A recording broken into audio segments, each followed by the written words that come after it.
guest today in the studio, whom I'm interviewing, this is the general headquarters of Punchline Africa Television. We want to take the opportunity to thank the government of Republic of Kenya, the East African community, the African continent, for listening to our plea, giving us the freedom to discuss issues that destroy Africa. We have no regrets for stating statements truthfully what is going on in Africa. The truth is that there is no Nigeria anymore. And if Africans are waiting for Nigeria, and they go to AU and they say, we have Nigeria, we have Buhari, maybe we have Buhari 6.1 feet, but we don't have Nigeria. I have no good words. His Excellency, President Buhari, has to pull up his socks. We are crying for the Nigerians, for the state of Nigeria. It is collapsing. The killings, the murder, the rape, the defilement, the destruction of property, the slaughter of youth, because of one thing they ask for, freedom to express themselves, is what makes me very upset. But let me cool down and I come to my guest. My guest today is Mr. Mazi Nnamdi Kanu, the leader of indigenous people of Biafra. Welcome to the show, Mr. Nnamdi Kanu. Thank you. Thank you very much, sir, and thank you for having me on your wonderful program today. It's an honor. I've been looking forward to for a very long time. For very many years, we've been watching you, and I'm glad to be here today. Thank you very much. Today, we are honored, and we want to start off by giving you a chance for us to know you, because many of my people in Kenya, and as you are aware, Kenya is the chairperson of Africa Peace Security Council. The authorities in this country, Kenya, are watching. They want to know the difficulties that you have. Two, Kenya also has a lot of Nigerian refugees who have come to Kenya to apply for asylum, especially from the southeast of the Biafran area. They are here, and we should not keep quiet and tell lies. There are many here. They want to know in East Africa, in Uganda, in Tanzania, in Zimbabwe. I've found very many of them. Zimbabwe has given them a lot of asylum. We want to know you. Who are you, sir? I am Mazi Nnamdi Kanu, the leader of the indigenous people of Biafra, IPOB. I represent every aspiration and hope that over 70 million people harbor all over the world. Our job is to restore Biafra in peace and not in pieces by seeking a very simple route via a UN-supervised referendum or plebiscite, as the case may be. We are here to restore our land to the way it was before the white man came. What we are doing is nothing against Nigeria per se. What we are trying to say is Nigeria as presently constituted is not working, and we are doing all we can to try to raise the levels of human development, of our understanding, education, health sector, the economy, and all the rest of it. If we continue to remain in Nigeria, not just are we going to suffer, but the whole continent of Africa is going to suffer as a result, as a consequence of the ineptitude, the corruption, the backwardness, the retrogressive mindset of the people who are presently in charge of that very place. Initially, most people tend to see us as not being Pan-African enough. I am a Pan-Africanist. I believe in the unity of the African states. My preference will be for Africa to have one nation, one government, one people, even one language if that is possible. I am a subscriber to the very fine influence of Kiswahili amongst the people of East Africa. And I wouldn't mind if that were to be the lingua franca for sub-Saharan Africa. I don't mind at all. But we must face reality and we must face facts We as Africans are tribal by nature. We are ethnic by nature. That is why every Christmas, every Easter, every celebration that we have, we go back to where we come from. We go to our villages, we go to our towns. That is who we are, and we're not going to deny that. What we are trying to do is to reassert who we are before the white man came and destroyed every vestige of honor and dignity that we once had. And in Biafra, we are going to restore that. And from Biafra, the rest of Black Africa will also be free. Thank you very much. Thank you very much for explaining the position of Pan-Africanism. Because critics talk about, as much as we are Pan-African station, we always talk about Pan-African unity. But I've argued my case before the AU, and they said, you cannot talk of Pan-African unity. One part of Africa is bleeding.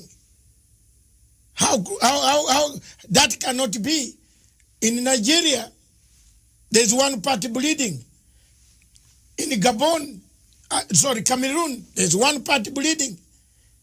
We can't talk about Pan-African and leave people who are bleeding. I am happy that you have touched the word Pan-Africanism. Many Africans, including your former leaders, have said Nigeria needs rearrangement. I picked something from you. I want to see this rearrangement. What is this? Babangida, former President Babangida said Nigeria needs a rearrangement. Yes. Because it can't work anymore. The marriage cannot work. It is true that the marriage cannot work. It is true that the people, the Igbo, are discriminated. When they go to Abuja, they are told, go home. Where, yet the home is Nigeria. Abuja is Nigeria. I've done investigative work undercover, and I've discovered all these things. I'm not being told by you. But I've been with my Nigerian people who have actually ended up being discriminated in their own country. So given this scenario, I want to find out from you, from what perspective do you think Africa should come in, the whole of Africa should come in to bring the plight of the Biafran people, the indigenous people, whom you have been fighting for? How do we come in as Pan-Africans? How you can come in is by doing what very courageous leaders in Africa did in relation to the case of South Sudan. Because in the case of Nigeria, the center can no longer hold. Everyone knows, the whole world is aware of the fact that we are ideologically, psychologically, culturally, religiously, and socially diverse. There is no meeting point. It's a very good thing that you talked about East Africa, for instance. In East Africa, there is some semblance of cohesion because Kiswahili is the lingua franca. Perhaps somebody from Uganda may understand somebody, or should I say some people from Tanzania. Some Tanzanians may be able to understand somebody, let's say, from Rwanda, because they speak the same language, they have the same understanding. So that is the basis for building something called a national cohesion. In the case of Nigeria, that is conspicuously absent. It doesn't exist. Now, the fact of the matter is this. Africa, the way it is presently set up and constituted, are merely colonial constructs, where you have people coexisting happily together. Perhaps they are very fortunate. In the case of West Africa and Nigeria in particular, I have nothing, and I repeat, nothing in common with your average Fulani person. I have more things in common with even a white British person than I do with a Fulani person. I mean, we have nothing in common. Their value system is markedly different from ours. We cannot see eye to eye. I give a very simple example. The recent case of the banning of the movement of cattle on foot in the southern part of Nigeria, for instance. In the north, that is a normal thing for them to have. But in the south, it is absolutely strange. having people walking around your neighborhood with AK-47. At the slightest provocation, they kill people. That type of culture is alien to those of us from the South. And that's what we are trying to say. And it's a very good thing that we are not alone in seeking for a distinct, or should I say, separate identity. Our Oduduwa, our Yoruba brothers are also asking for the same thing, because they too have come to the realization that this Nigeria is unworkable. The Middle Belt is doing the same thing. It is not born out of hatred for anybody. That is the mistake that people keep making all the time. Most analysts and, should I say, news journalists tend to think that somehow we hate Nigeria. Of course, that is not the case. What we deplore, what we detest and cannot live with is the level of hypocrisy, the level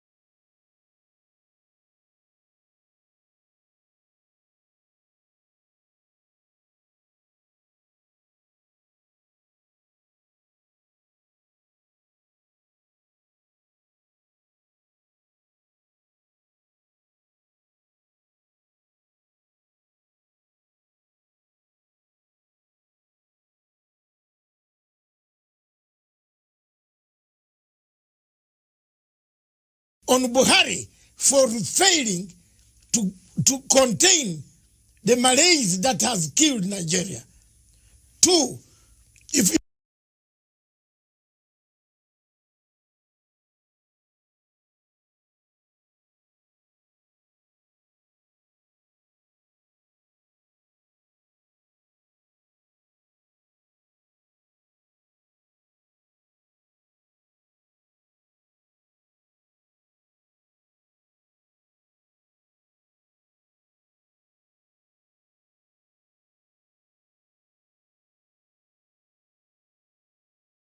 of course, it's a huge corporation, we know that. The same goes for Shell, for BP, for Halliburton, for ExxonMobil, and all the rest of them. They operate the way they like in Africa because we've allowed them to. I was in Texas a few months ago. Most of these oil companies are there. But the type of environmental degradation and damage that we're witnessing in Biafra land do not obtain in Texas, because there they have laws governing their operation, how they exploit, how they, should I say, extract and distribute this very vital natural resource. But because Nigeria, I think it's a cliche that Nigeria is corrupt. What people don't understand is the depth of the damaging effect of corruption that you have. And I'll give a very simple example. We cannot expect white people to have regard for us when we do not have regard for ourselves. That can never, ever happen. Do you know that in Nigeria they import fuel? Are you aware that Nigeria imports petrol? Yes, I've seen the queue. I've seen the queue at the petrol station, yes. Do you know that Nigeria imports kerosene? Okay. They have 5 viable state-of-the-art refineries. Not one of them is functioning, not one single one. When white people are operating in such an environment, seeing how foolish and how stupid the entire country is in terms of their priorities, how do you then expect them to have respect for you or have regard for you? They can go into our land, they can pollute it. Katrina Lang, the British High Commissioner to Nigeria, can be running the show, or she likes, because there seems to be a recognition that these people do not reason like human beings. That is the fact. That is the fact. Tell me what an ambassador will be doing, crisscrossing the entire nation, telling them how to run their security architecture, telling them who to kill and who to spare. Our lawyer had the mom killed 2 days ago. Barrister Okorafor, the mother was assassinated only 2 days ago, all because he was exposing what the army is doing to innocent people. That tells you all you need to know about Nigeria. Nigeria is an albatross around the neck of Africa. Nigeria is the only country in Africa actually dragging Black Africa backwards because of their ineptitude, because of their criminal mindset, and because of the drive of the Fulani to dip the Quran in the Atlantic Ocean. That is the problem. There is nothing wrong with Islam, don't get me wrong. There are some very wrong interpretations of the religion of Muhammad that the Fulanis are using as the driving factor in their push to take over the land belonging to indigenous people all across Nigeria. They've done the same thing to a relative extent in the Middle Belt. They took a chunk of Yoruba land in Ilorin, where they have an emirate today. The same thing they're trying to do in our land, and we said no to it. And the whole world is there. The US mission is in Nigeria. The UK is in Nigeria. EU is in Nigeria. The UN is in Nigeria. And there is wholesale murder and slaughter of people going on in Biafra as I speak to you right now. This very minute. The same people, they claim they know where Boko Haram is from where they launched the attack. The same country is openly supporting ISIS in West Africa. Go to the newspaper pages yesterday, you will see it there. Nigeria government actually supporting ISIS to take over the terror franchise from Boko Haram. They're not hiding it anymore. There's a terrorist who is there as a minister. Now tell me which country in the world will allow a terror sympathizer to be a minister of state only in Nigeria. How can such a country be allowed to exist? Because of what some corrupt people are gaining in America. Because of what some corrupt individuals are gaining from Europe. Because of the corrupt tendencies of Catherine Lang, who is the UK High Commissioner to Nigeria. That is what is happening to us. And because we have no reason up to challenge this very orthodoxy of repression and oppression, that is why that woman keeps gallivanting all over the place, deciding who should live and who should be killed. It is not the fault of Total, not the fault of Shell, not the fault of Mobile. We allowed them, we created the environment to allow them to be so corrupt that now they're controlling our lives. And that is what Biafra will bring to an end. I did not say that Biafra will stop the business of Total. I never said I will not do business with Shell. No, not at all. But it has to be business between two human beings, not a set of human beings and one set of animals. Thank you very much for that question. Let me come back to the question of referendum. You parted ways, and most of us have parted ways with Buhari about the referendum. The people of Biafra have said, and the entire Nigeria, not only Biafra, most people that I meet or whom I've met, including Obasanjo, several times I've confronted Obasanjo. By the way, me and Obasanjo, we can't sit on the table for 2 minutes without exchanging tables because I can't manage. I have asked, and Obasanjo asked, why don't you give a referendum? The marriage is broken. The marriage is gone. The marriage is not worth it. Do you think the referendum issue now can help to stabilize Nigeria?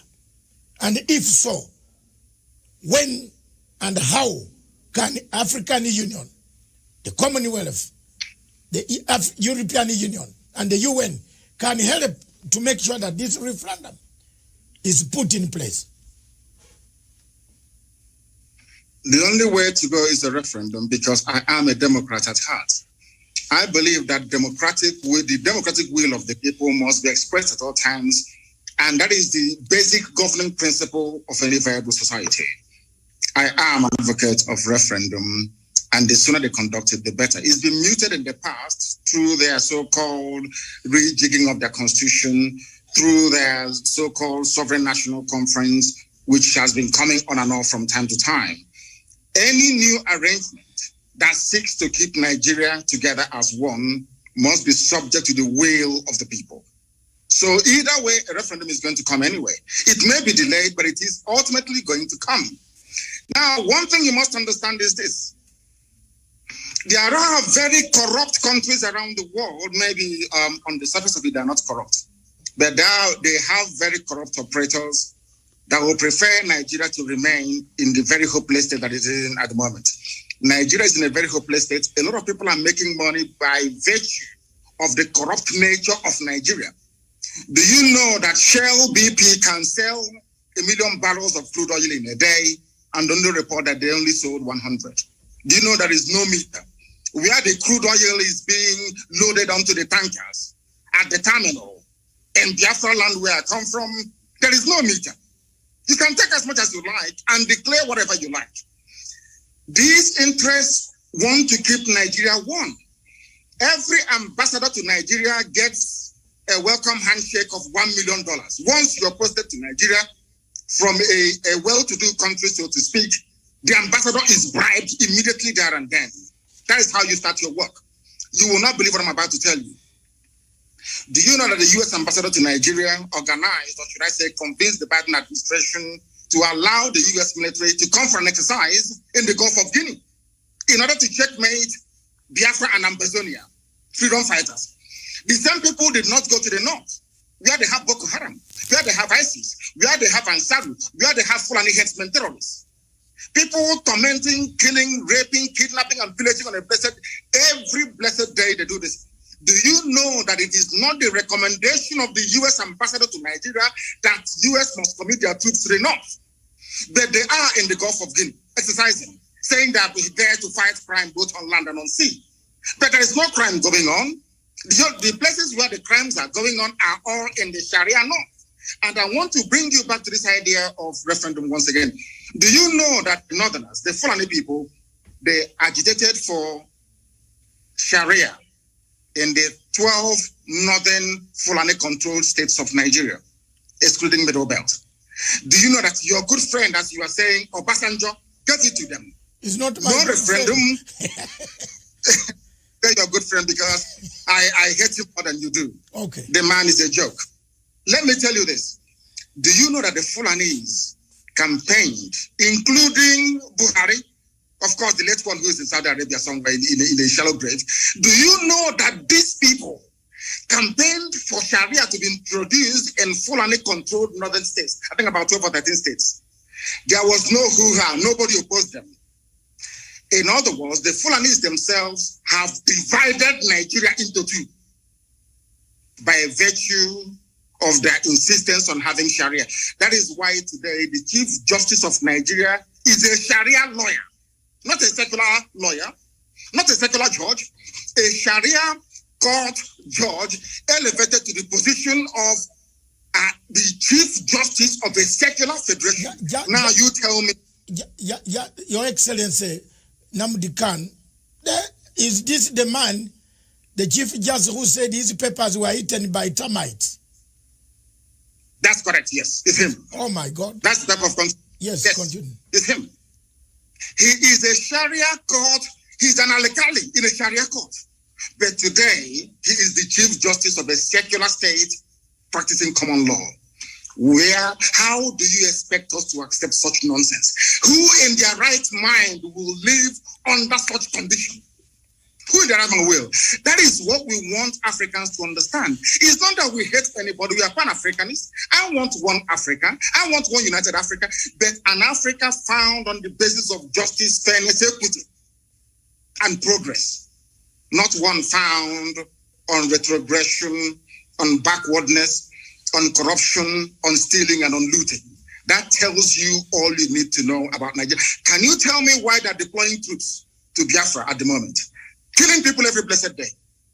The same people drafting or asking their troops to be deployed to Biafra land, they know where Boko Haram are. They know where to find ISIS in the north. But they will not go and confront them. It's only to come to the east to kill people because we are peaceful. Such injustice we are no longer prepared to tolerate. And that is why, referendum or no referendum, we are going. We are going. It's as simple as that. Thank you very much, Your Excellency Nnamdi Kanu. Let me bring you back to 1966. Several constitutions had been negotiated. But none addressed the fundamental question of social justice, differences, political tensions, economic marginalization, competition, ethnic imbalances. In all this, from 1966, several constitutions have been brought. People started fighting. In 67, the war ended. Since then, military upon the military, took power, Obasanjo, Babangida, another one who died, and another one, several of them. The changes, nobody has been mentioning what ails Nigeria.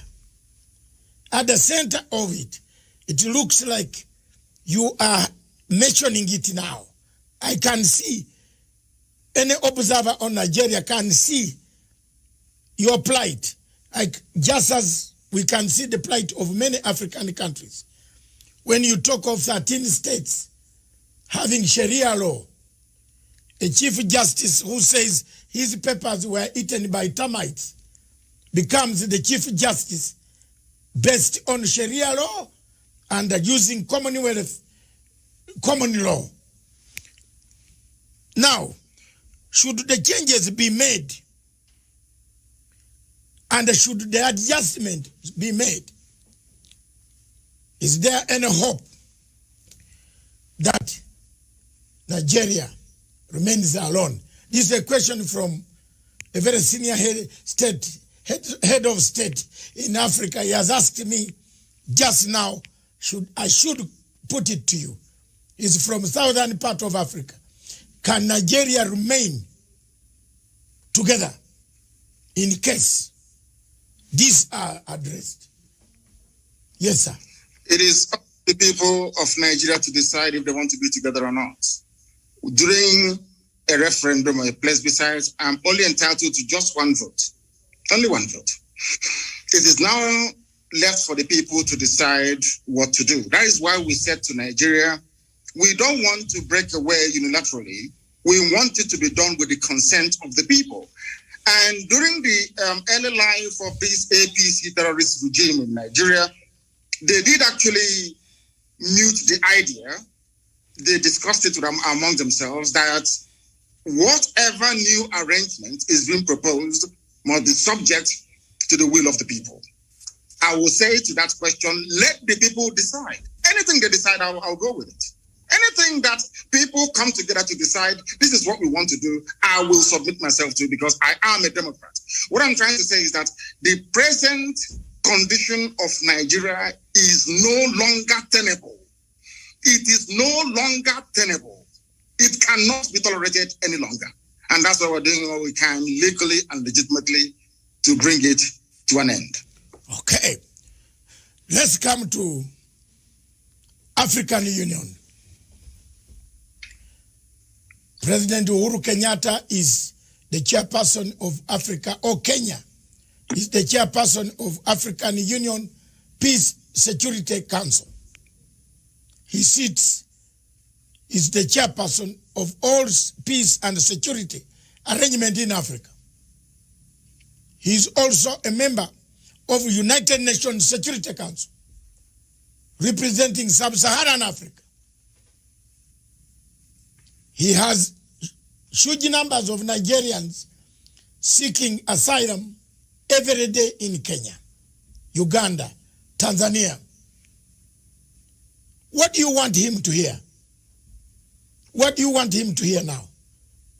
What message do you give to them, to the AU, that the situation is not as they think, so that people can wake up and help you? What I want President Uhuru Kenyatta to understand is this. Contrary to all the fallacious lies and misinformation coming from Nigeria, we are not against African unity. We want Africa to prosper. And what is happening from what you've said, what they're experiencing now in Kenya and in other East African countries in terms of the huge numbers of people seeking refugee status and asylum is indicative of the decay and the death that Nigeria is going through at the moment. And unless they step in now to do the right thing, believe you me, they will get millions upon millions of people asking for asylum in their countries in no distant future. Let it not be said that the disintegration of Nigeria will somehow bring an end to Africa's cohesion and unity. It is a lie. It's a lie. It will strengthen it. Nigeria is the country dragging Africa backwards, being purportedly the most populous nation, black nation in the world, with vast reserves of oil and gas in my land in Biafra. A lot has been expected of Nigeria over the years, but each time they have failed. If you go to a place like Rwanda that I'm sure you have been to, if you go to Kigali and see what Paul Kagame has been able to do with meager resources that they have, I am sure the same transformation is taking place all across Ethiopia, taking place all across Kenya. You can see viability of economic life and prospect. None of that exists in Nigeria. They only sell crude oil and they import everything, including refined petrol as well. What I want African leaders to understand today is this, that Nigeria is the problem of Africa. If you terminate Nigeria, it's like a cancer growing somewhere on the body of Africa. Once you get rid of Nigeria, believe you me, Africa will spring to life. Let them not be deceived.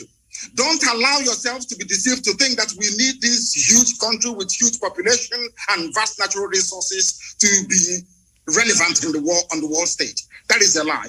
Because the size of Nigeria, the way it is today, was predetermined by our colonial masters.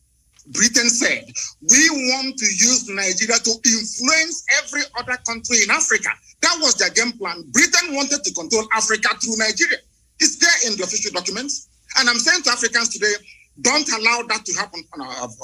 As you say, the level of Fulani mediocrity in Nigeria has made it almost impossible. The best way for us to go is for Africans to understand that Nigeria is a tumor, a cancerous tumor, very dangerous one. Cut it out and Africa will be free. Okay. Thank you very much. I just want you to take a slow pace now. I want to come to ask a question that has happened to me also. We seem to be swimming in the same field. That's why you see we are the same. The loss of your parents.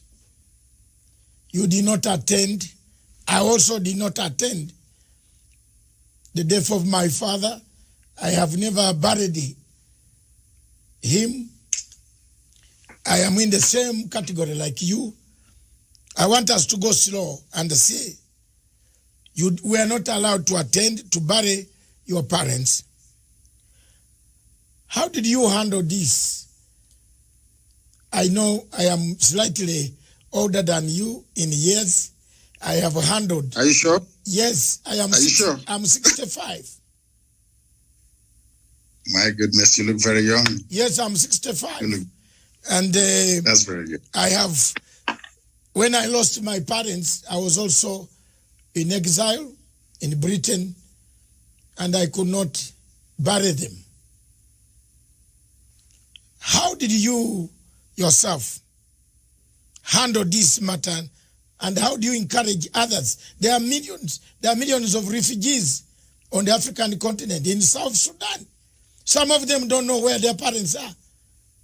But the people have gone to make political leadership, but they have forgotten accountability. That's why South Sudan peace process is collapsing, because there's no accountability. So how did you handle that? And did it encourage you and give you resolve to keep pushing for a better Nigeria or a better Biafra? Please. It keeps me pushing for a better society for everybody. Everybody, not just within Biafra or within the wider Nigeria, but across Africa as a whole. Because what concerns one black person actually should concern another black person as well. I put my parents' murder by the Nigerian state into context. The only thing that matters to me is the freedom for Biafra, of which I am prepared to pay whatever price that God requires of me to pay in order to ensure that Biafrans are set free. That was how I managed to, should I say, compartmentalize that very grief at that moment in time. And I might also add that my mother-in-law is dead as a result of the same thing. 2 days ago, one of our lead attorneys They actually threw a hand grenade into the mother's car and killed her and burnt her body only 2 days ago.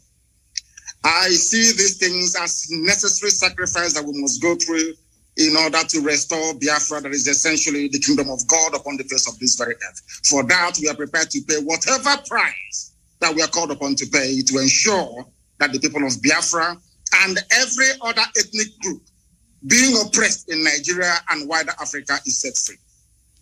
That's my mindset. And that was how I dealt with it. As horrible as it was that I couldn't attend as the first child and as the first son, my father's burial, my mother's burial, but I see them as being very essential sacrifices that one has to make in order to ensure that his people are set free.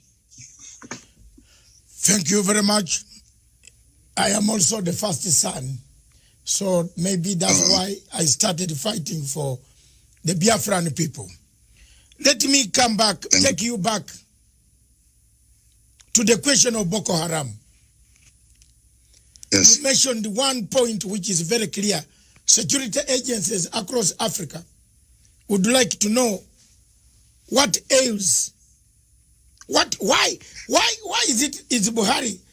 By the way, is Buhari, or we have a problem here? Because a human being should understand that people are dying. The army, Nigeria has a huge army. Is the army a coward? Are they cowards? Do they protect who? Are they protecting the territory of Nigeria? How does the army allow people to come and kidnap citizens, take them, then in piecemeal release them 2, 3, 4 back? Who are these? Is it an internal collaboration between the army, Buhari, and his generals? Who is commanding this army? Surely the army that cannot even rescue 5 students from girls who have been abducted. What type of army is this? Is there a bigger thing than Boko Haram? I have been requested by another reader from Tanzania to say, why is this Boko Haram menace never cleared?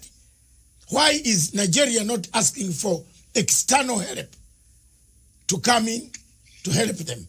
Is it because they want it themselves? Please shed some light to our viewers. I want Africans to understand one fact today.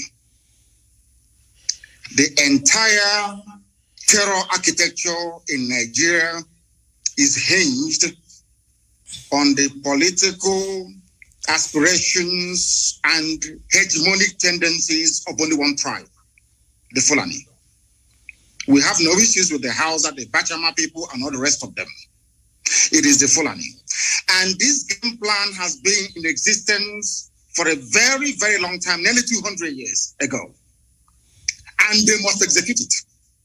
I want Africans to understand that only the Fulani tribe alone financed and sponsored almost 6 terror groups exclusively by themselves.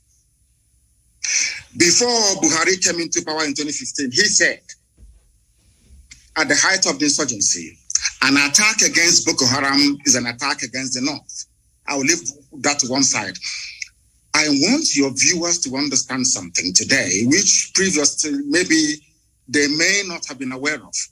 Do you know that Boko Haram nominated Buhari as their chief negotiator in 2014, 2015? Are people aware of that at all? Do you know that these same people only a few years ago said that these murderers and these rapists, they are our misguided brothers? Do you know that their so-called Sheikh Gumi, who happens to be very close to the presidency, I need you to understand this very clearly, the one negotiating with the bandits, are you aware that their recommendation is for ISIS and Boko Haram to merge together, that they can come south? I want these points to be noted by your viewers all over the world. So when you see these people, you ask them these questions. Do you also know that the leader of the dreaded ISIS in West Africa province, ISWAP, his name is al-Banawi. Al-Banawi is the son of Yusuf Mohammed, the founder of Boko Haram. Do you know that this man was arrested around about the same time that I was in detention in 2015? Do you know that he was released without trial on the orders of the presidency of Nigeria? Do you know that the fourth largest terror group in the world, the Fulani Headsmen, which the whole world knows, the fourth largest terror group in the world, the Amiyet Yala, do you know that the presidential spokesman came out and said live on national television that these terrorists are legitimate stakeholders in the government, in the governance of Nigeria? Are you aware of that? Do you know that despite telling the whole world that these murderers and these killers are from the Sahel, they are not Nigerian Fulanis? Do you know they're forcing us today to give them our land so they can settle in perpetuity? Are you aware of that? Let me also shock you this morning. From the office of the Inspector General of Police of Nigeria, a letter came out titled Terror Elements to Expand Frontiers of Attack. In this very letter, signed on behalf of the Inspector General of Police of Nigeria, of which Katona Lang and the US Ambassador are both aware. Here, they mentioned the specific places where they claim the leaders of Boko Haram are hiding. Understand this. I want the world to know that this Fulani expansionism is a well-planned, orchestrated move to take over the land of indigenous people and hand it over to marauding Fulani nomads across the Sahel. A letter from the IG of Police of Nigeria. In this very letter, they mentioned the names of the places where they felt or they believed their intelligence told them that these people are hiding. They did not send Nigeria army or police there to go and confront them. Instead, they sent them to Imo State. They sent them to Abia in Biafra land and gave them an order to shoot at sight. And I want you as a journalist, I want you as a lawyer to go back and investigate through the history of Fulani-funded terrorism and insurgency in Nigeria. Try and see if there is any instance where the IG of police or the chief of army staff has ever said to the troops, shoot at sight anywhere in the north. It's never happened before, only in Biafra, a few days ago. That is to tell you that this is a well-planned pincer movement, basically from the east and from the west, in order to try to take over the geopolitical space of Nigeria for Fulanis across the Sahel. These are the things you need to ask yourself this question. You've been talking about Boko Haram, ISIS, all these murderers all over the place. Ask yourself this question. Has any Boko Haram been convicted before of any crime in Nigeria? Ask yourself this question. Now, let me put it to Africans and to the whole world at large on this your program today. I know that a while back, Al-Shabaab attacked a few shopping malls in Kenya. Is that correct? Yes. Now, maybe you live in Kenya. You are now residing in Kenya. Is that correct? Yes. Don't worry. Yes, I am here. Now, how do you think Kenyans will feel if President Uhuru Kenyatta were to grant some kind of amnesty to Al-Shabaab to now say, Al-Shabaab, you know what? Come and become part of Kenyan army. How would you feel? I think the Kenyans will go to the streets. The Kenyans will catch the Al-Shabaab and will roast them on the streets. Now, let me tell you this. This is something that Africans don't know. Yes. Do you know that Nigerian army being sent to Biafra land today contains elements of Boko Haram and ISIS in it? Yes. Because they are now part and parcel. I've seen the reports, yes. Now, let me ask you this question. When people say we shouldn't fight the army or their police, how do we know who they sent to us? How can you distinguish between a terrorist in army uniform and a serving patriot in Nigerian army? That's the question I'm asking the whole world to answer. How do we know? They incorporated terrorists into their security architecture. How do we know who is who? Okay. How? How? Thank you very much, Your Excellency. Let's just take a short break and take water because it is hot in here. And I think wherever you are is also hot. It is, yes. The interview is fantastic. It has generated one of the huge numbers in the history of Pan-Africanism and this television station. So let me take some water. You take some water. We resume in 2 minutes. Okay. 2 minutes. Okay, sir. On that question Thank and you. the world, how do you differentiate between Boko Haram and Nigerian army? When Simple question. When Boko Haram has been inscripted, that's better English, inscripted in Nigerian army to come and kill the people of the Southeast. That is the question on the table. When we return, this is Matsanga Africa perspective. In Matsanga Africa perspective, we look for hot spots. One of the hot spots is Nigeria. Is Nigeria disintegrating? Is Nigeria fragmenting to pieces? Is there leadership in Nigeria? Is General Buhari the general we saw 10 years ago? Or this is a different person? How can a leader allow his people to die? How can you inscript a Boko Haram to be a minister in your own government? Oh my God. Is there something wrong? A country that we all looked at as a country, the big giant of Africa. We saw everything in Nigeria. Now it looks like what my good writer, the man who wrote the things fall apart, Kinawa Chebe, was right. The center cannot hold anymore. This state is going. Don't go away. Just we are returning. This is a fantastic show from Punchline Africa Television. We are interviewing His Excellency Nnamdi Kanu, the leader of IPOB, Indigenous People of Biafra. Thank you.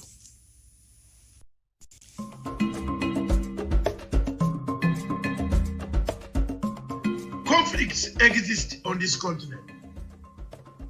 One of the most raging conflicts on the continent of Africa is the question of Biafra.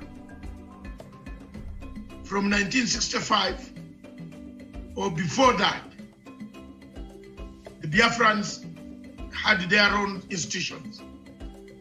Before the colonial master arrived, they have agitated themselves, they have told the world they want fair treatment in a nation called Nigeria. Successive regimes have always trampled upon the rights of the people of Biafra, destroyed them, killed their younger men, assassinated many, deported many, excluded many, forceful deportation out of your own country. Time has come for the new generation in 2020, 2021, 2022, for people to sit down to find an everlasting solution to the conflict that is around that region. President Buhari promised us that he will finish in 100 days, the first term of office. Boko Haram will be dead. Today is finishing his second term. Boko Haram is even more vibrant than his own shoes. We have landed in very serious murky waters that the people of Nigeria don't know which direction they are going. The people of Nigeria, a big country with a big population, an economic hub of West Africa and Africa, with the biggest reserves of oil, still lingers in poverty. The poverty and the rich gaps in Nigeria are wider than the distance between Mars and Earth. What can we do for our countries in Africa? How do we unite? For us, our role is to speak, to defend the voiceless, to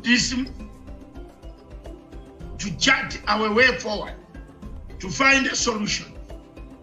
The only way solution can be got on the Biafran issue is a referendum, which Buhari and the government present have refused. But sincerely speaking, Nigeria needs rearrangement. If that rearrangement does not come today, tomorrow, or the other day, one day it is going to explode. People can be pushed, but they cannot be pushed beyond what Biafrans have been pushed. The suffering is too much. Pictures that I cannot show on this television. I call upon President Uhuru Kenyatta as a member of the United Nations Security Council to see that some of these problems should be resolved and a resolution is passed of sitting down to understand the difficulties of the nations, especially in Nigeria, in Cameroon, because the problem of Biafra is also similar to the problem of Amazonia. The English-speaking people have no say in Cameroon. They are taken as second-class citizens. Biafrans are also taken as second-class citizens in a country called Nigeria. Their problems are compounded with a dictator who has lost direction, who doesn't know where the wind is blowing from, whether east of Sahara or west of Sahara. He's going north when the wind is going south. Therefore, it's blown one leg going up, one leg going down. Buhari standing 6.1 feet, being blown apart. Thank you.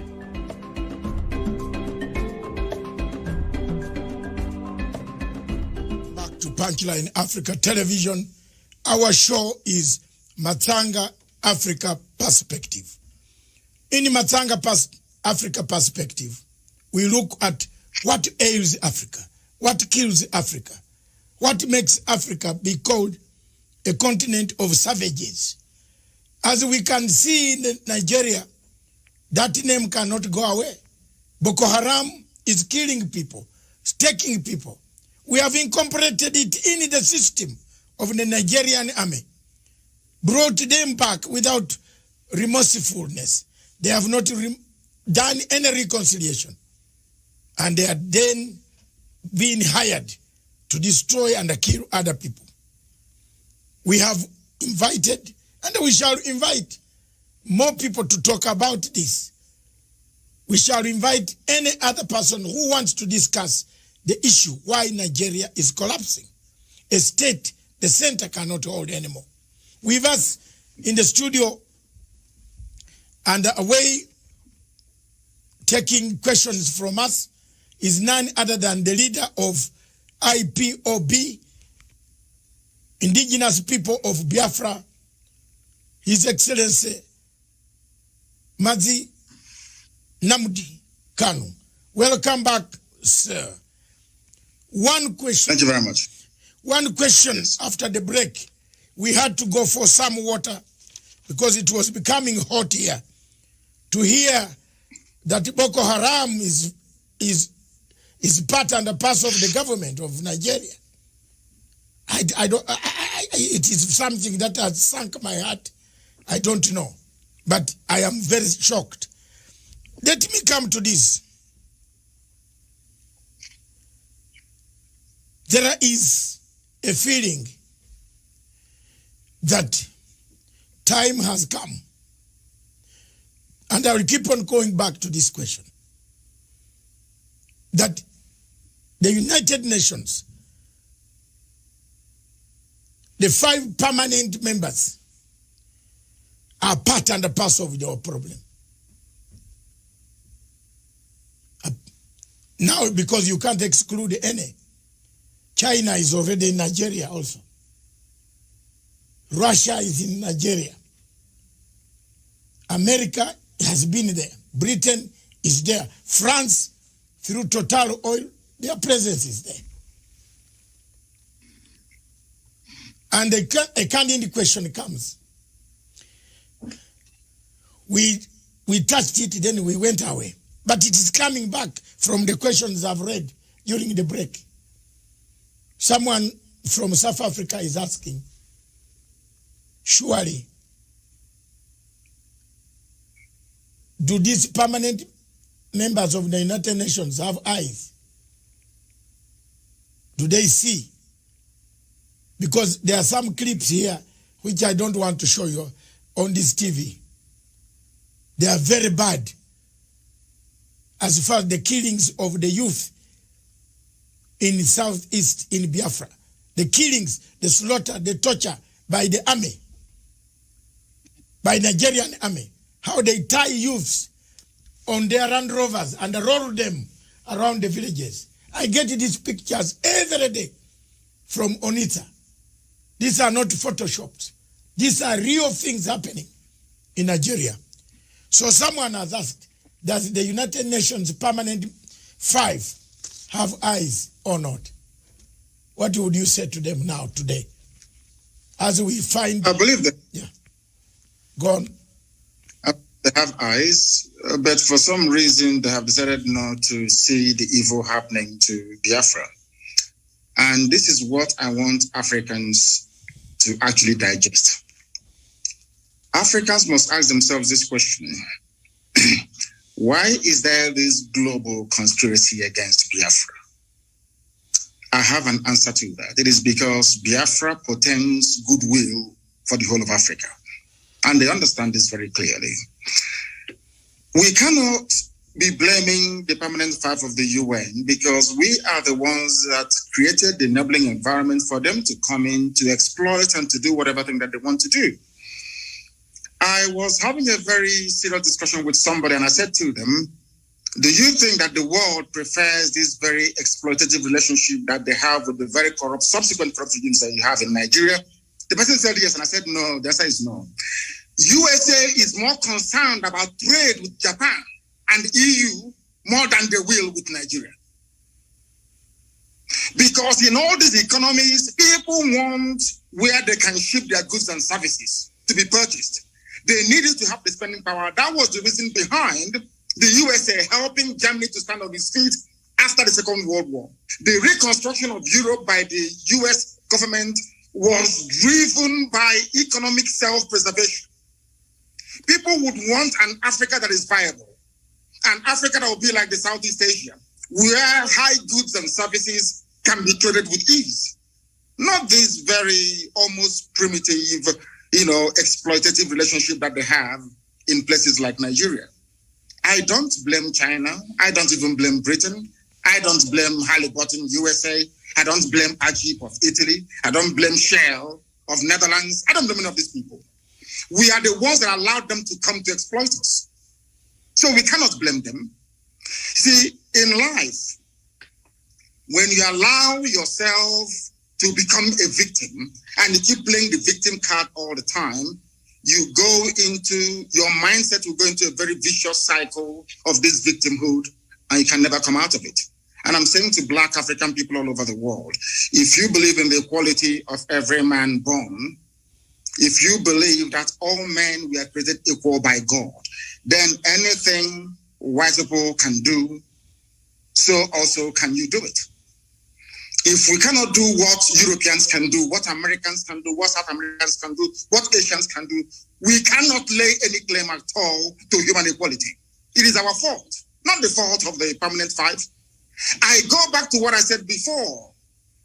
It was these same people that gave oil and gas concessions to the United Kingdom.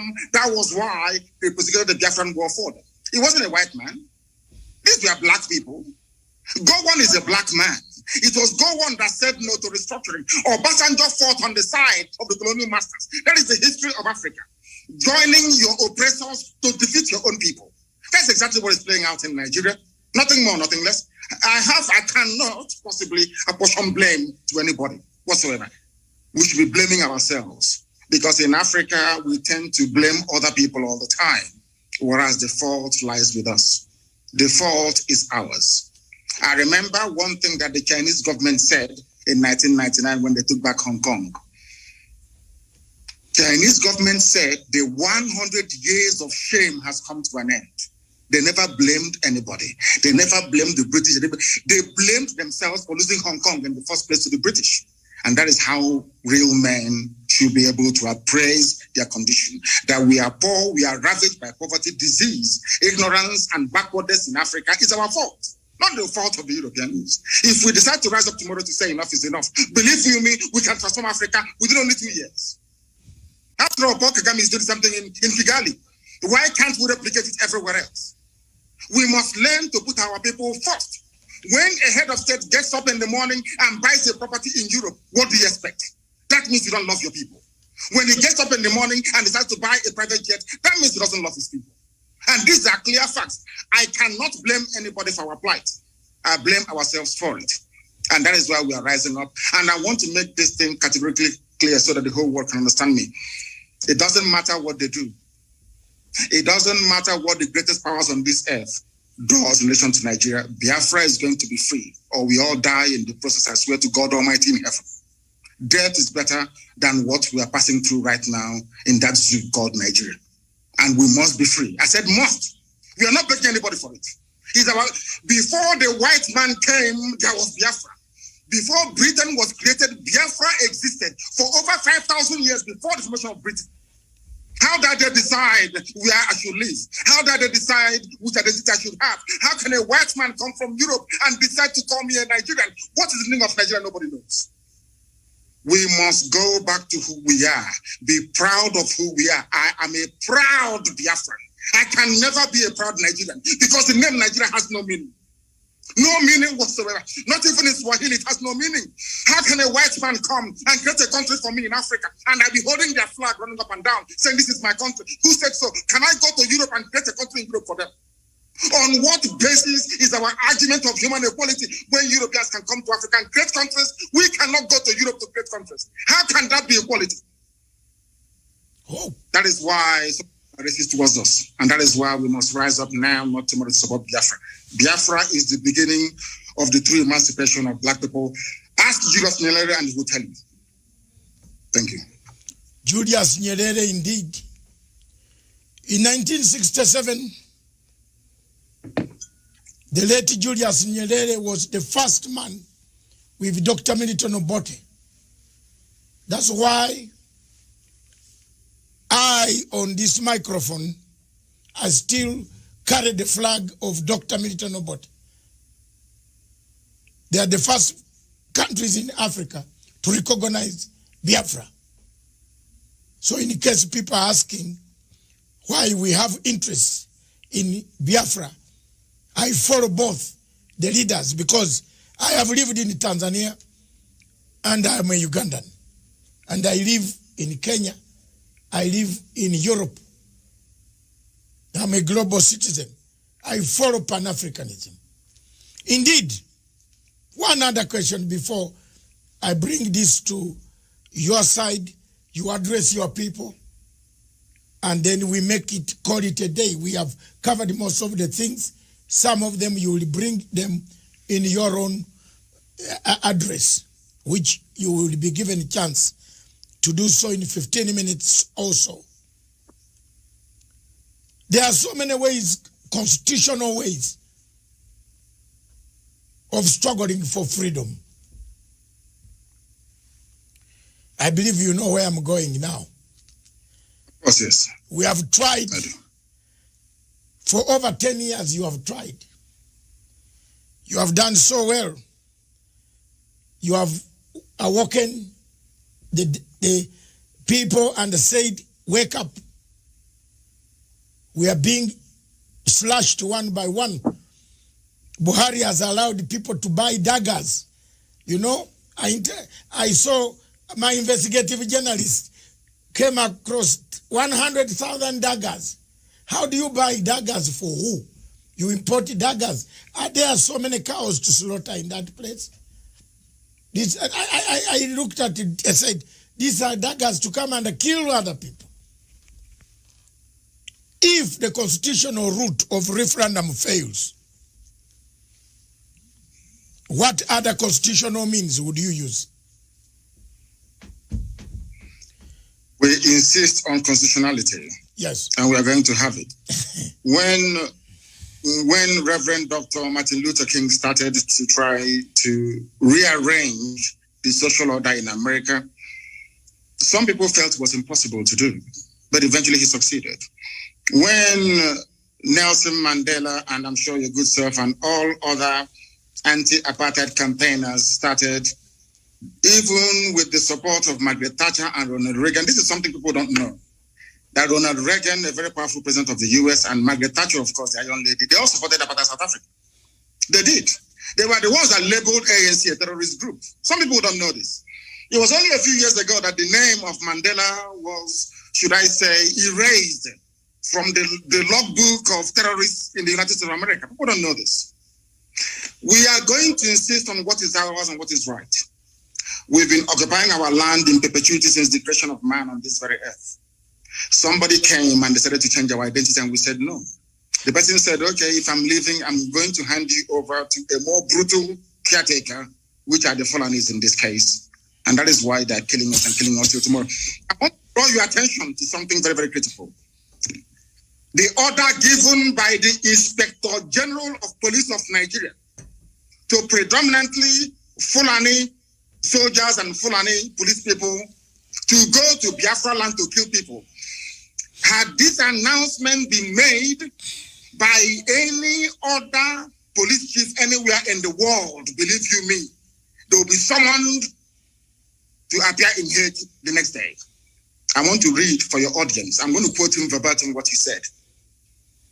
The IG of police in Nigeria said, he's a Fulani man, mind you, don't mind the media shout, do the job I command you.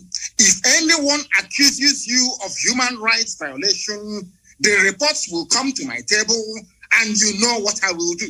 So take the battle to them wherever they are and kill them all. Kill Biafrans all. Don't wait for an order. What another order are you waiting for when Mr. President has ordered you to shoot anybody carrying AK-47 assault rifle? Quote me, even a dead policeman can be tried and dismissed from the force, and his family will not get his benefits. And this is from a police chief. Do you know the funniest thing, or should I say the most astonishing thing of all? The EU has a presence in Abuja, in Nigeria. The British High Commissioner is there, Katuna Line. The US Ambassador is there. They've not said anything at all. In other words, that leads us now to believe that exactly what happened between 1966 and 1970 is about to happen again, which is kill as many Biafrans as possible. I want all Africans to understand this, that this very policy of genocide and slaughter is sanctioned by the US Ambassador in Nigeria, sanctioned by the UK of all people. Tomorrow they'll be singing songs of praise about human rights abuses, what China is doing, what is happening in Gaza, what is happening in Rohingya. But in Nigeria, they sanction the killing of Biafrans in broad daylight. What sort of justice is that, I ask? And I want Africans to know, to ask themselves this question. Why is it that the USA and Britain wants this very tiny country to be squashed and killed? What is it that they have that is driving them so mad? Because the future progress of Africa lies in the land of Biafra, and they do not want black people to be developed. That is why they're doing what they're doing. Look at a whole, should I say, high commissioner running all over the place, telling the country how to be run. The same things that Kwame Nkrumah, Julius Nyerere, Azikiwe, all of them, Patrice Lumumba, Jomo Kenyatta fought. The same thing that Mandela fought. Black people are now tolerating it. The same thing we are fighting. We want independence. We want self-rule. Today, this very morning or afternoon or evening. One woman is crossing the whole of Nigeria, telling the Nigerian police who to kill, telling them who to shoot at. Now tell me how I can be in a country where the chief of police have targeted my people for extermination and the whole world is quiet. Tomorrow they'll start blaming us for one thing or the other. But we're not backing down because Biafra is coming, and I assure you no Jupiter can stop it. Thank you. Thank you very much. I just want to ask my final question. What does the future look like for Biafra? I'm interested in that. What does the future? Because let me come first. I've struggled for Sudan. My television and my TV struggled for Gambia. You remember you were listening to me when Yaya Jammeh switched off all television stations in Gambia. I took my satellite quietly in Gambia. And Yaya, with all the army, could not know that I was broadcasting from his own place. I took my satellite phone and we did help to liberate Gambia. I'm proud that South Sudan today, I played a part to call Dr. Riek Machar. You know, at the time, the people, Your Excellency Nnamdi Kanu, think that when you interview a man who has a different opinion from the government, you are giving them platform. Yes, we must hear. When we talk, then the violence will stop. If we keep quiet, then we shall perpetuate violence. So we should keep on talking. And I picked up a phone called Riek Machar in South Africa, where he had been put under house arrest. I shouted on this television to IGAD and the AU. I made noise to the British and the Commonwealth office. I said, how do you lock a person who should be negotiating peace in South Sudan? It took about 2 months, 3 months. Riek was set free, was told you can now start the negotiations. Everything I've touched on African continent in my 65 years, I've resolved. I resolved a big, huge conflict in Uganda. I think you already know. Between the Lord Resistance Army and the President Museveni. People feared to go to the bush to look for this man, younger man called Kony. Very young, still 40-something. I went. I said, you are killing people. People want you to talk. And we have come here. If you want to kill us, you can also kill us. I'm a determined man. I want you to paint for us a picture of a Biafra that does not look Savimbi way. You know where I'm coming from. You have read the Savimbi history. I do. We give him everything. Then he turns up, he misuses, he lets us down. Sudan, South Sudan, look, we give them time. Riek comes back, they fight again over power.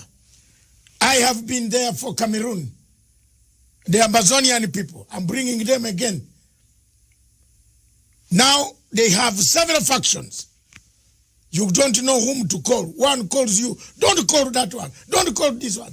That, you see, these are things that worry me in Africa. Paint for me the picture of a Biafra you want. Yeah. Whether today, tomorrow, whether you are there or not there, whether I'm there or not there, we want to see the picture of a Biafra. I love the people of Biafra myself. I love them. with the bottom of my heart. From the bottom of my heart, I love them. I don't care about Buhari, what he can say. Whether we meet at AU, I will point fingers at him. I will. It is coronavirus that has made us not meet now. But if AU was meeting in Nigeria, I would wrestle him. I don't care. Because this is something that is paining the people of Africa. And you can't wear long kanzu, this long clothes, and come there to impress us with your perfume when people are dying. Therefore, I want you to paint for me a picture of a Biafra. What type of Biafra do you want? The type of Biafra I want is the Biafra of my ancestors, the land of the free, where people are allowed to pursue their daily endeavors without interference from any higher authority, where individual and collective autonomy of every component, ethnic, nationality within Biafra will be guaranteed, not just by law, but by virtue of our existence as dignified human beings. A Biafra that will be demilitarized, a Biafra that will be forward-looking, innovative, creative, run on clean, green energy, not reliant on gas or petrol. A Biafra where the police will not bear any arms. A Biafra where people can live and die and you will not see an armed soldier anywhere around you. A genuine republic, a land belonging to the people. We are going to cement this in the way we structure our society. A Biafra that will attract inward investment.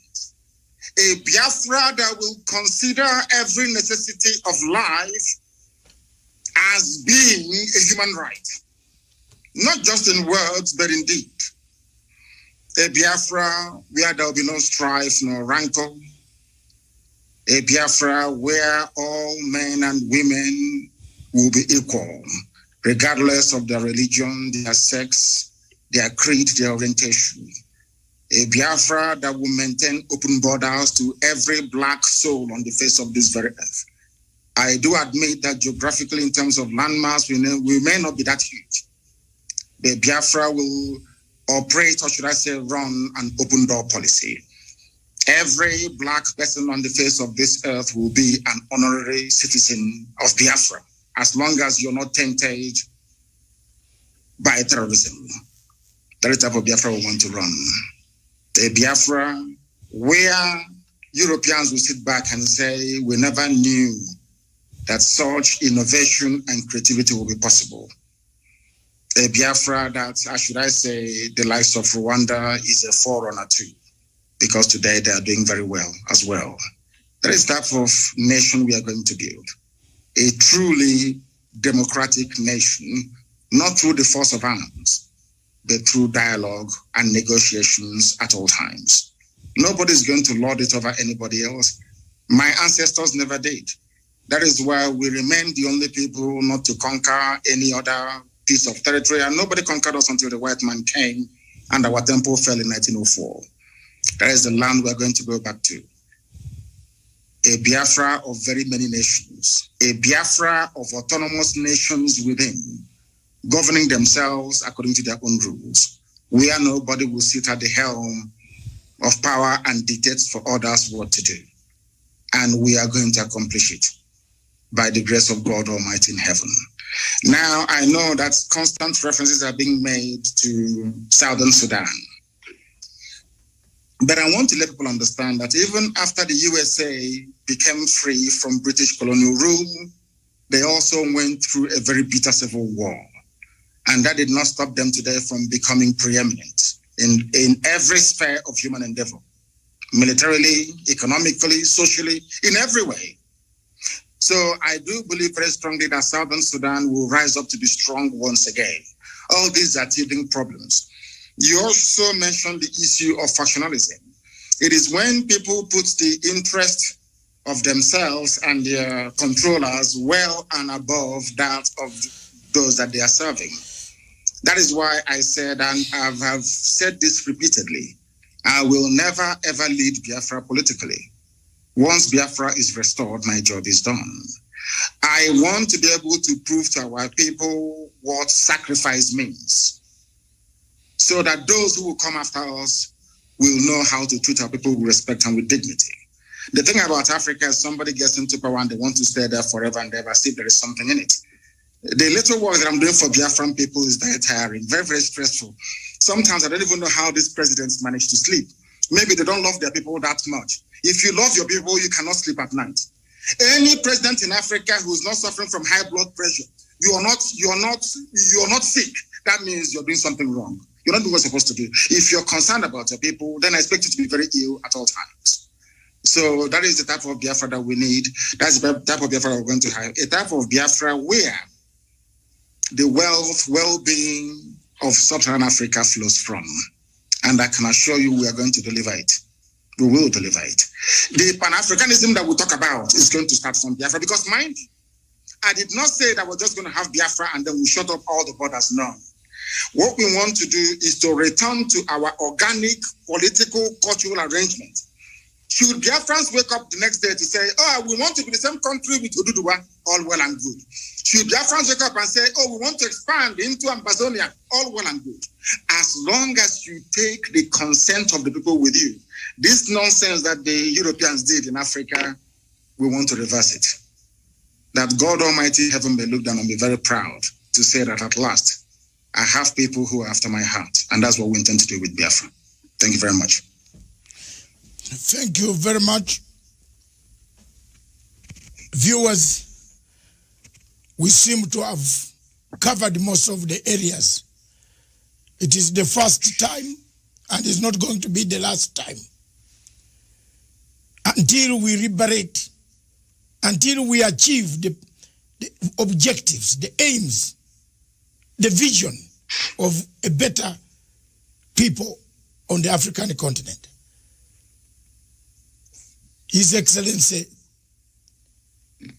Mazi Nnamdi Kanu will return at one time to give us his other views. By then messages, today the leaders in Africa watching for your information, I linked this to South African President Ramaphosa. I linked this to, of course, the president here. His handlers are watching. President Emerson Mnangagwa, Office of Foreign Affairs, and his President's Office, they are watching. Several SADC members and several African, Your Excellency, the Pan-African President in Kampala, President Yoweri Kaguta Museveni, he has added another name, which is very complicated. Is watching. He's interested in the Pan-African views. They are watching. They watched. But I want now to calm down and slow down and give you a chance. Give you another 5 to 6, 10 minutes. Enjoy them. Tell your people the message. Send it to them. Millions of them, millions and millions of them. As we talk in Onitsha, in Abra, in all those places, in all those states in Southeast, those who are suffering under the heavy, disguised Boko Haram terrorists who have invaded, they are embedded in Nigerian army, coming to kill people. Give them hope. Give them hope that salvation is on the way. Give them hope that tomorrow will be a better tomorrow. Give them hope that Africa is aware. Give them hope that the world is not doing nothing. What we have done today has enlightened so many people, so many countries, countries that have Nigerian refugees who are fleeing because Nigeria is disintegrating. They are benefiting from this program. And it affects the security of the entire Africa. This floor is yours. Take it away. Thank you. Thank you. Thank you for having me on this program. I've been a very big fan of yours for very many years, and I have studied you extensively. Once again, accept my most humblest respect to you and to the entire crew that put this thing together today. I want our people to understand one very thing. At the end of this very race, Biafra is going to emerge. It doesn't matter what anybody does. And to our African friends and brethren, I want them to also understand this. We talk about Pan-Africanism. Pan-Africanism cannot take off without Biafra, because we do need a genuinely free country in Africa to be able to drive that very critical and important initiative. We are seeking to build a country that God Almighty in heaven will be very proud of. And though the Janjaweed, the Fulani Caliphate, have sent their armies of conquest into our land, that this very day, we don't even know if those who are killing us are doing so on behalf of the Nigerian state or they're doing it on behalf of the Islamic Caliphate. Because as we well know, ISIS is now in Niger State. Very soon they'll be in Kogi, and then from Kogi they'll come into Anambra, and the real war will begin. Remember, very many years ago, I told you one very critical point for you to bear in mind at all times. So basically to guide you in all your deliberations and your thinking about Biafra. They're going to kill us. That is true. But that is not going to stop Biafra from coming. We are going to do all we can to defend our land and to defend our people.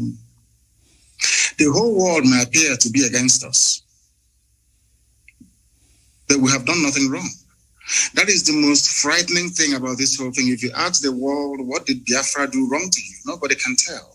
Nobody can actually explain to you properly, because they want a world where very illiterate nomadic set of people will be in charge of governance, where you have refineries and they're no longer working, where you produce oil and gas but still import kerosene and fuel for your cars, where they want to impoverish the people. For those who may not be acquainted, or should I say familiar with the book that one of our very good friends wrote in years gone by, Walter Rodney. He was at Dar es Salaam University where he was assassinated by the CIA very many years ago. Walter Rodney wrote a very compelling book called How Europe Underdeveloped Africa. What we are witnessing today is precisely what he was trying to explain to us.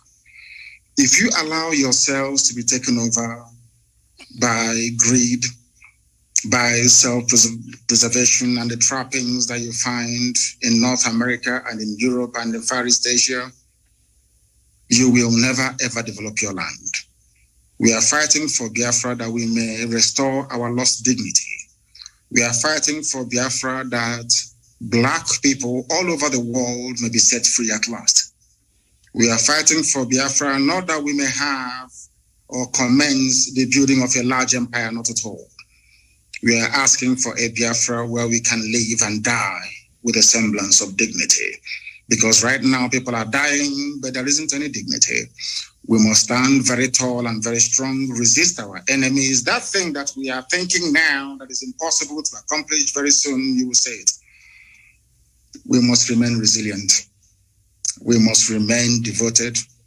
We must remain unflappable. We are not going to retreat, not one iota. If at the end of this race there is only one Biafran man and one Biafran woman left, may they continue to expand.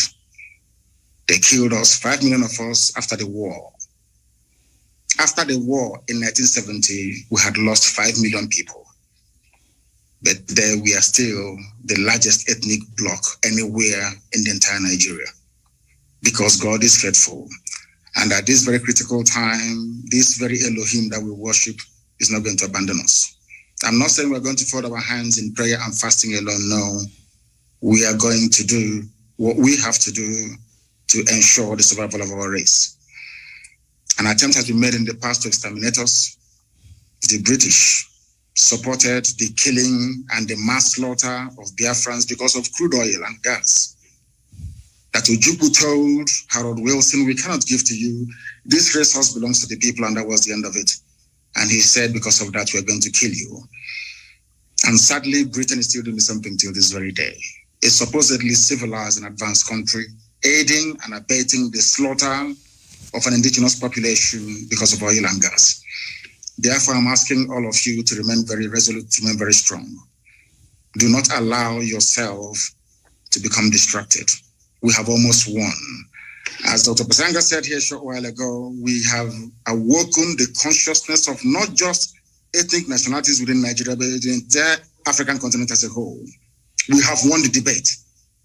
Now is the time for us to restore Biafra. And once that is done, believe you me, everybody will come to Biafra and to pay homage. Or should I say pilgrimage in this case. So we are winning. Many are dying, I know that to be true. A few days ago, we lost the mother of our very, very formidable barrister, Okorafor. But that's not going to stop us, because I know that they will kill us, we will kill them in the end. Biafra will come. And Biafra is very, very close. I want our people to develop the mindset of the Afghanis. Never say die. There were a group of people called the Mau Mau in Kenya. There were a group of people called the Kumeko in our land. These are the two people that fought the British to a standstill. Go and ask anywhere. And the remnants, of course, of Benin Kingdom, we must acknowledge them because they also fought very gallantly as well. We did not fight because we didn't like the Bible that the white man brought to us or the whiskey that accompanied it. We fought because we are free people. The time has come for us to restore the kingdom of heaven upon the face of this earth. The time has come for Biafra to be reestablished. The time has come for Black Africa to be free. The time has come for every Black person, regardless of where you are in the world, to stand tall and to say, I am an African. Remain very strong, remain very resolute, and may Chukwukika be with you all. Thank you. Thank you very much. Thank you, sir. Thank you very much. Before you go, I would like to show you the newspapers in Kenya, in Nairobi. You are very far. You must be missing some of these papers. The Standard. Can we, production team? I'm on the ground now. The Standard newspaper in Kenya. The headline here is not on the Biafra, where we still have. The only problem in Kenya, we don't have a crisis of dividing a nation. We have the Standard newspaper said, who failed Uhuru? The blame game. That's the headline. But one key thing that stands out in the newspapers, why we are struggling to put Africa in order, is His Excellency President Uhuru Muigai Kenyatta last night opened one of the biggest ports in Africa. You talked of Nigeria having oil, but it doesn't have even petrol at a petrol station. Jesus Christ. But President Uhuru Kenyatta, while yesterday opening the the port in Lamu, he said this port will connect the east to the west, east to the north, east to the south.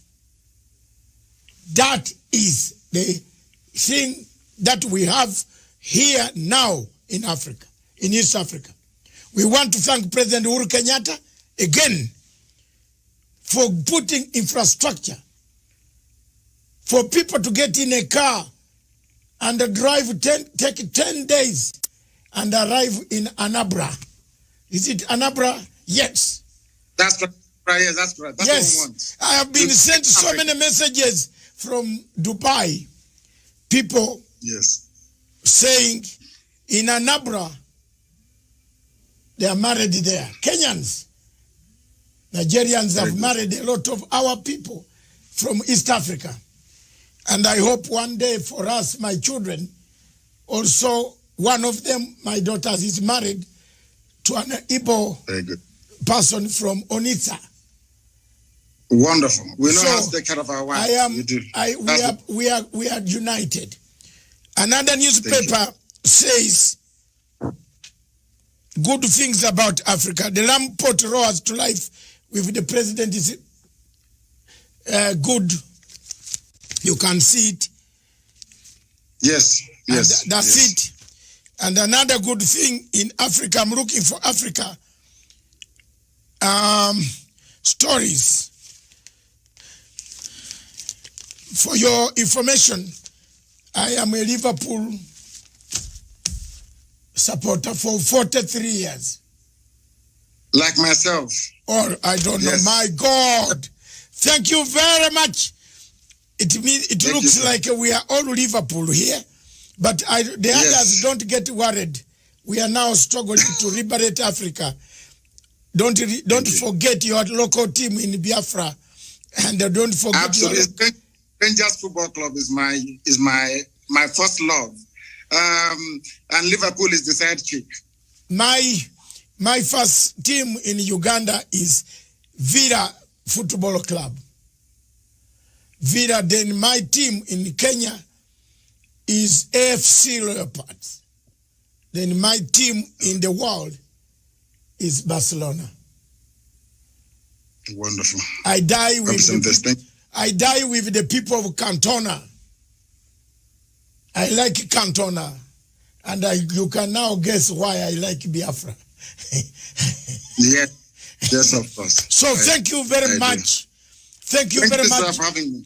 Thank you very much, Honorable His Excellency Nnamdi Kanu, the leader of indigenous people of Biafra. I want to take this opportunity to thank you and to tell you that my television station is linked, will be linked directly to every system of the Biafran people. Everywhere. Thank you very much. Let's today make a formidable move. I am not here for money. I never asked for a penny from any Nigerian in order to broadcast. I started broadcasting with passion. I have already told you one of my daughters is married to a man from Onitsha. And this man comes to my house, tells me the story. You know, in London, he tells me the story.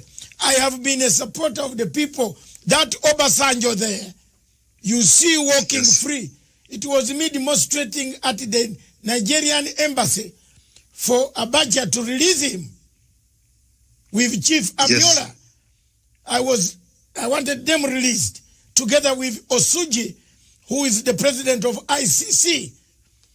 We used to come there every Friday for Obasanjo to have freedom. But when Obasanjo came out, he looks for money. Anywhere you find Obasanjo, you know he's looking for money. I'm sorry to tell Nigerians, may God bless me for being truthful and honest. There's no conflict. There's no conflict Obasanjo has ever solved in Africa. Even when we went for Zimbabwe Troika in Melbourne House, Obasanjo sided with Australia to expel Zimbabwe from the Commonwealth. That's the man you have. But thank you very much, God. Jesus Christ, hold us. Don't tire. Keep on the struggle. Keep fighting. I will. Keep democratically sending the message. You need a referendum. Peaceful ways. Don't give up. May God hold your hand. Thank you very much. Thank you. Thank you, sir. Thank you for having me. Thank you very much. Yes.